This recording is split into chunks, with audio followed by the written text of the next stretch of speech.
மதுரை செல்லூர் பகுதியில் அம்மா மக்கள் முன்னேற்றக் கழகத்தின் பொதுச் செயலாளர் டிடிவி தினகரன் பிரச்சாரம் மேற்கொண்டு வருகிறார். அதன் நேரடி காட்சிகளை தற்போது காணலாம். அந்த பழனிசாமி கட்சிக்காக யாரெல்லாம் நிக்கிறாருன்னு பாருங்க. தயவு செய்து எட்டி பார்க்கணும். சேலத்து சிங்கம் சொல்றாங்க பழனிசாமி சேலத்துல போட்டியிட வேண்டியதுதானே. இங்க நயனார் துரிஜலா போட்டியிடுறாரு, சட்டமன்ற உறுப்பினர் இருந்தாலும் அங்க ஓகே சுயேட்சை தினத்திலே போட்டியிடுறாரு, போட்டியிட வேண்டியதுதானே. அங்க 4-5 மணிக்கல் இருக்காங்களா, அந்த மணிக்கெல்லாம் போட்டியிடல. எல்லாம் யாரையும் ஒருத்தர் பிடிச்சி நிறுத்திட்டு பலிகடா வைக்கிட்டு ஒதுக்கி ஓடிட்டாங்க. யாரோ ஒரு சிலர் மாட்டிக்கொண்டு போட்டியிடுகிறார்கள். அவர்கள் யாருக்கு ஓட்டுட்டு கேட்க போகிறார்கள் என்றே தெரியவில்லை. ஆனால் ஒன்று மட்டும் தெரிகிறது, அவர்கள் இன்றைக்கு அம்மாவின் கட்சியை கபலீகரம் செய்து வைத்திருப்பவர்கள் திமுகவோடு கள்ள கூட்டணி வைத்துக் கொண்டு திமுகவுக்கு ஆளுங்கட்சிக்கு மக்கள் எதிராக கோபத்துடன் இருக்கிறார்கள்.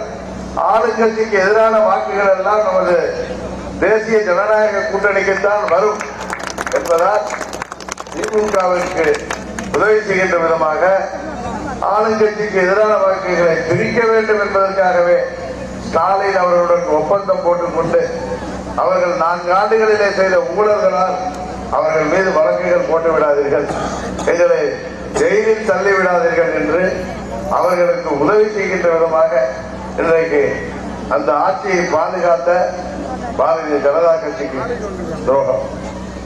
4 ஆண்டுகள் கூட்டணியிலே அந்த ஆட்சியை காப்பாற்றி கொடுத்த ஓபிஎஸ் அவர்களுக்கு துரோகம். பழனிசாமியை முதல்வராக்கிய நமக்கும் துரோகம். இப்படி துரோகத்தை தவிர வேறு எதுவுமே தெரியாத அந்த பழனிசாமியின் கூட்டம் இன்றைக்கு திக்குமுக்காடி கொண்டிருக்கின்றது. இன்னும் அவர்கள் தங்களது உள்ளதறிகளை காட்டிக் கொண்டிருக்கிறார்கள்.